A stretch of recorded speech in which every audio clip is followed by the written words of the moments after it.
तपस्या राम भक्तों की रंग है लाल। दोस्तों, MS न्यूज हांसी आपको इस सिरसा के एक समाज सेवी बलवीर शर्मा जी से कुछ सामाजिक, धार्मिक व राजनीतिक के बारे के अंदर कुछ बातचीत करते हैं, उनसे जानकारी लेते हैं कि आज राजनीति का माहौल कैसे है, इस देश के अंदर क्या चल रहा है, धार्मिक। दोस्तों, MS न्यूज कृपा करके आप सब्सक्राइब, लाइक, DC ऑफिस से retire deputy superintendent Balbir Sharma, जो पिछले कई सालों से सामाजिक, धार्मिक कार्यों में जुटे हुए हैं। बलवीर जी, आपकी कितनी उम्र हो चुकी है? मेरी उम्र इस समय 67 साल की है। 67 साल की होगी। आप रिटायरमेंट कहाँ से हुए थे? मैं डबाली SDM ऑफिस से रिटायर हुआ था जी 2014 में। तो आप अपने जीवन की कुछ ऐसी खट्टी मीठी जीवन के अंदर बताइए कि आपने ये नौकरी किस तरीके से प्राप्त की और कैसे जी? मैं एक साधारण परिवार से हूँ और मेरे पिताजी पटवारी की नौकरी करते थे। उनकी सर्विस दौरान डेथ हो गई थी। उस समय एक्स ग्रेशिया में हम दो भाई को जॉब मिली थी। कौन से सन में मिली थी जी? 1978 में। हमारे KC Sharma IAS DC Sirsa थे और उन्होंने मेरे भाई के ससुर के साथ परिचित थे। उस समय कानून के तहत उस समय मुझे लगाया गया था। मेरे बड़े भाई को पहले ही लगा दिया गया था। एस ग्रेशिया में उस समय जो है 2 आदमियों की नौकरी का प्रावधान था। उसमें 2 से अधिक का भी था। अच्छा, 2 से अधिक का भी था। उसमें कानून में था 1 और मोर। अच्छा जी। एक या एक से अधिक। अच्छा जी। अधिक का मतलब है कितने भी लगाए जा सकते थे। अच्छा, ये उसकी पावर होती थी? ये सरकार की पावर होती थी। सरकार की होती थी। और उसके बाद आपने कहाँ नौकरी की? मैंने सिरसा में, फतेहाबाद में, रतिया में, एलनाबाद और डवाली में 5 ही स्थानों पे। तो आपने इस दौरान जो है ड्यूटी के दौरान आपके साथ जो है प्रशासनिक अधिकारी भी साथ में रहे थे, और उनका कुछ हमें बताइए कि कौन से अधिकारी जो आपसे सबसे ज्यादा प्रभावित रहे? मैं श्री रोशन लाल जी SCS, वो SDM एलनाबाद थे। मुझे उनके साथ काम करने का 3 साल सौभाग्य प्राप्त हुआ। वो बहुत ही काबिल, मेहनती, ईमानदार अधिकारी थे। उसके अलावा मैं सिटी मजिस्ट्रेट थे हमारे थ्रेजा साहब, वो भी बहुत ही इंटेलिजेंट और बड़े बढ़िया अधिकारी थे। उनके साथ भी हमें काम करने का मौका मिला। इसके अतिरिक्त सुभाष सतीश चंद्र जी SCS अधिकारी के साथ 2 बार काम करने का मौका मिला। सतीश सैनी जो आजकल CM कार्यालय के अंदर में पहले थे जी। पहले CM कार्यालय में वो SD थे। इस समय मौके पे असिस्टेंट सेक्रेटरी UPC जो गस्टेड अधिकारियों की पोस्टों में नियुक्त करते हैं, उनके अंदर असिस्टेंट सेक्रेटरी है। इसके अलावा और कोई जी? और मैं KM पांडुरंग, जो इस समय deputy principal secretary to CM है, वो अंडर ट्रेनिंग मेरे SDM हुआ करते थे रतिया में। और उनके साथ कौन से सन की बात है सर? ये 2010 और 11 में बड़ा उनसे काम करने का सौभाग्य प्राप्त किया। वो भी बहुत ईमानदार और काबिल अधिकारी हैं। तो आपने इन अधिकारियों से क्या सीखा जी? मैंने इनसे सीखा भी मनुष्य को, कर्मचारी को कड़ी मेहनत और ईमानदारी से काम करना चाहिए। हमें स्ट्रॉन्ग होना चाहिए, अपनी ड्यूटी के प्रति पाबंद रहना चाहिए और मतलब किसी गलत काम नहीं करना चाहिए। अपने काम जो आपको कॉन्फिडेंस है उस पर आप अपना कॉन्फिडेंस रहना चाहिए, उससे डरना नहीं चाहिए। चाहे उसके लिए कितना भी कोई सरकार की तरफ से या अधिकारी की तरफ से कोई डांट पड़े तो कोई दिक्कत नहीं। तो आपको कभी इस दौरान कोई राजनीति दबाव भी रहा सर्विस के दौरान? मैं ज्यादातर किसी पॉलिटिकल आदमियों के साथ पॉलिटिकल के कारण मैं जॉब नहीं लगा। मैं जब भी मुझे कोई पोस्टिंग मिली है, मुझे अपने अधिकारियों के अनुसार मिली है। राजनीतिक में कभी किसी पॉलिटिकल के पास में नहीं जाता था भी मुझे इस सीट पे लगाया जाए। जो भी अधिकारी उचित समझते थे भी इसको उचित स्थान पे ही काम करता था। मैं राजनीतिक से कभी ना तो डरा, ना मैंने उनका स्वागत किया। हाँ, काम करने में हम जो जायज होता था हाँ भर देते थे, नजायज होता था हम धीरे से कह देते थे सर ये मेरे से नहीं हो पाएगा, अधिकारी से बात कर। तो बलवीर जी, आपकी लाइफ के अंदर जो सर्विस, कितने साल आपने सर्विस की? मैंने लगभग 36 साल। 36 साल के अंदर आपके पास प्रशासनिक अधिकारियों के अंदर महिला अधिकारी भी रही होगी आपके साथ? मैंने बहुत कम महिला अधिकारी रही है जी, कम रही है। कौन सी रही है जी? कंगलपाल थी फतेहाबाद में, सिटी मजिस्ट्रेट। अच्छा जी। वो अधिकारी थी, ज्यादा सौभाग्य प्राप्त नहीं, और जेंट्स रहे हैं मेरे। अच्छा, जेंट्स रहे हैं। तो बलवीर जी, आप जो है कौन से सन में रिटायरमेंट हुए? 2014 में।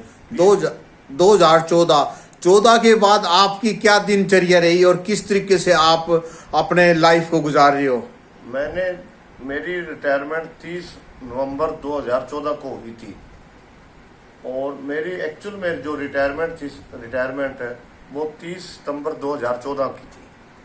परंतु जब हुड्डा सरकार ने अगस्त 2014 में कर्मचारियों को 2 साल का समय दे दिया, जो चुनाव के ध्यान में रखते हुए, परंतु जब खट्टर साहब मुख्यमंत्री बने, भूपेंद्र सिंह हुड्डा सरकार ने 2014 के चुनाव से पूर्व 2 साल बढ़ा दिए थे और 58 से 60 कर दी होगी। हाँ जी, है। अच्छा, और फिर मनोहर लाल खट्टर सरकार, भाजपा सरकार उस समय आई और उन्होंने आकर जो है क्या इसको एज को कम कर दिया। और आपको कैसा फील लगा उस समय? मुझे पहले तो महसूस हुआ भी ये ठीक नहीं किया जो आर्थिक तौर के हिसाब से, परंतु मुझे कोई इस बात का गम नहीं हुआ। तो आप इससे आदमी है जैसे ईमानदारी से अपनी काम कर रहा है, कोई बिजनेस नहीं कर रहा, कोई लालच नहीं कर रहा, उस आदमी को मोदी का पता है। क्योंकि मोदी ने बचपन से छोटी उम्र में, मेरे हिसाब से 15-16 साल की उम्र में घर छोड़कर, शादी होने के बाद में घर छोड़कर तपस्या में चले गए थे। और ये आरएसएस से रुए प्रचारक हैं। प्रचारक हमें देखे हैं, क्योंकि प्रचारक हमारे घर भी उनका प्रवेश होता है। बड़े ही त्यागी आदमी होते हैं, बहुत ही सुलझे होते हैं। वो अपने परिवार को कुछ नहीं समझते, वो सबको परिवार समझते हैं, अपना भारत को परिवार समझते हैं, और बहुत ही त्यागी है, बड़े समझदार हैं, सुलझे हुए हैं।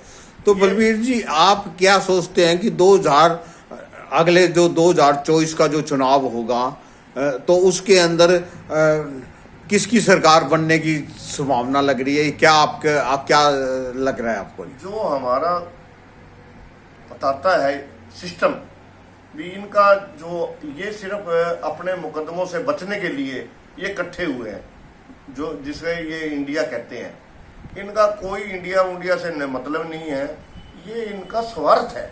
सिर्फ इसलिए भी नरेंद्र मोदी किसी तरह ये रह जाए और हम बच जाएंगे। सर, एक ये बताइए कि कितनी सीटें जीत सकता है एनडीए जी? मेरे हिसाब से बीजेपी जो एनडीए जो है, मेरा जो अनुमान है वो 300 प्लस आएगा।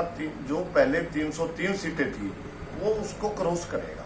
बीजेपी करेगी या गठबंधन करेगा? गठबंधन करेगा, गठबंधन भी करेगा, बीजेपी भी करेगी। बीजेपी करेगी, क्योंकि तो हमारे देश के जो बुद्धिजीव हैं, नौजवान हैं, जो देश के बारे में जानते हैं, भारत को पहले मानते हैं और अपनी पार्टी अपना खुद बाद में मानते हैं, वो लोग हमें बहुत सज्जन आदमी हमें मिलते हैं। वो कहते हैं भी नरेंद्र मोदी का कोई ही मुकाबला नहीं है। जहां तक मैं समझता हूँ, नरेंद्र मोदी का जो प्रधानमंत्री पे खुद पे कोई करप्शन का केस ही नहीं है। सिर्फ इतना जरूर ये दूसरे विपक्ष कहते हैं भी नरेंद्र मोदी अपने दोस्तों को देता है। मैं ये नहीं मानता, क्योंकि मैं समझता हूँ गुजराती है, ये बहुत ही सुलझा हुआ समझदार आदमी है। ये सिर्फ उनको एक घेरने के लिए ये आरोप लगाए जाते हैं। मैं नहीं मानता ये। बलवीर जी, अब आपसे एक अंतिम प्रश्न, जो पिछले दिनों तमिलनाडु के एक मंत्री ने बयान दिया था सनातन धर्म के बारे में, तो उसके बारे में आपका क्या कहना है? मैं ये कहना चाहता हूँ, ये तमिलनाडु का मुख्यमंत्री का लड़का था। वहाँ के जो कल्चरल है और जो हम जहाँ हमें हमारा निवास है उनकी कल्चर से अलग है। वहाँ हिंदू जो सनातनी है वो बहुत कम तादाद में है। वो उनकी जमीन से खिसक रहे हैं। वो इसलिए वो हिंदू को, सनातन को बारे में जहर फैलने की कोशिश करी है ताकि वो इसका कोई असर होगा?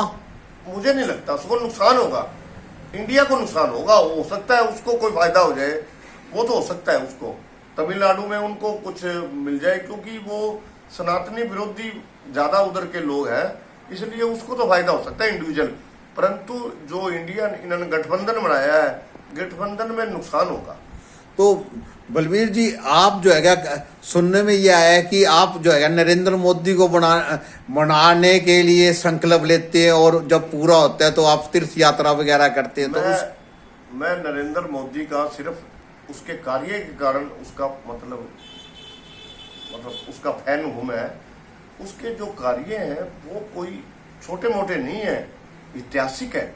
तो आपने कभी संकल्प पूरा होने के बाद कहाँ गए हैं आप? मैंने संकल्प के लिए अपने काठमांडू जो भोलेनाथ का, पशुपतिनाथ का मंदिर है, वहाँ प्रार्थना करते हैं और प्रार्थना पूरी होने के बाद में प्रार्थना का उस भगवान का धन्यवाद करते हैं। और अब भी हमारा विचार है, जो भगवान ने जीवन दिया तो दोबारा से तीसरी बारी प्रधानमंत्री के लिए संकल्प करके नेपाल में आएंगे। और जे उसके बाद में जब पूरी होने के बाद में फिर उसके भगवान का धन्यवाद करने के लिए फिर उनका दर्शन। बलवीर जी, आज आपने यहाँ असम की गुवाहाटी के अंदर आए हुए हैं, तो कितने लोगों के साथ आए? कैसे आपकी यात्रा रही और कहाँ घूम के आए? हम कहाँ तीर्थ यात्रा करके आए? हम सिरसा से 4 सितंबर को चले थे। सबसे पहले हमें अगरतला में माँ सुंदरी के दर्शन किए थे। माँ सुंदरी के दर्शन होने के बाद में हम गुवाहाटी में माँ कामाख्या के दर्शन करने आए हैं। दर्शन हमारे बड़े अच्छे तरीके से हो गए हैं। आज हमारी वापसी अपने शहर के लिए चलना है। हम धार्मिक प्रवृत्ति के आदमी हैं। सनातनी होने के नाते हमें मंदिरों के दर्शन करते हैं और माता हमारे जैसे भगवान है और वो हमें बहुत ही एनर्जी मिलती है, ताकत मिलती है हमें। तो अगला नेक्स्ट आपका कहाँ का कार्यक्रम है? नेक्स्ट हमारा अयोध्या का है। अयोध्या जाएंगे और श्री राम का मंदिर देखने के लिए अयोध्या जाएंगे और बनारस भी जाएंगे, भगवान प्रयागराज भी स्नान करेंगे। और नेमिशरण जो यूपी का हमारा सबसे पुराना तीर्थ है, जैसे इसका नाम नेमिशरण का जो इतिहास है बहुत पुराना है, यानी कि लाखों साल पुराना है। वहीं से जो भागवत में उनका नेमिशरण का नाम आता है, उसके पहली बार सौभाग्य प्राप्त होगा तो दर्शन करने। बलवीर जी, आप जो है गया इस समय जो है गया आपको कैसा अनुभव लग रहा है? क्या देश की स्थिति लग रही है लास्ट के अंदर? आपसे यही है। देखो, ये इस समय बहुत षड्यंत्र चल रहा है भी नरेंद्र मोदी को किसी तरीके से हटाया जाए।